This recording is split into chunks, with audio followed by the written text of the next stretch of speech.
ফান্ডটা তো আজকে ঢুকে গেল। রূপিস আপনার উপর বিশাল খুশি। আল্লাহর রহমতে সার্ভেটা টাইম মতো শেষ হলো। তার উপরে দর্জিপাড়ার যে ছেলেগুলা ডিস্টার্ব করলো না। শুনলাম জিতু নাকি ওই ছেলেদের ডাইকা ইচ্ছা মতো থাপড়াইছে, আপনার কাছে ডিস্টার্ব করছিল বইলা। আর থাপড়াইবো না কেন ভাই, আপনি তো যেই সই লোক না। জিতুর হবু শ্বশুর বইলা কথা, আপনি ভাই আইসাই একটা বাজি মাইরা দিচ্ছেন। পুরো এলাকায় আপনার কথা শুনবো। আসসালামু আলাইকুম জিতু সাহেব। ওয়ালাইকুম আসসালাম আঙ্কেল, আপনি আমার সাথে এইভাবে কথা বলতেছেন কেন? আপনি তো আমার মুরব্বী, আপনি আমাকে খবর দিতেন, আমি আপনার বাসায় চলে আসতাম। আমি আসলে আপনার সঙ্গে একটু একা কথা বলতে চাচ্ছিলাম।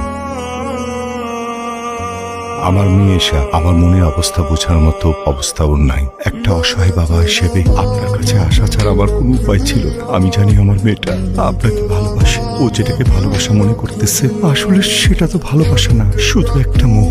একজন অসহায় বাবা হিসেবে আপনারে আমি অনুরোধ করতেছি, আমার মেয়েটার সাথে আপনি আর বন্ধুত্ব রাখেন না।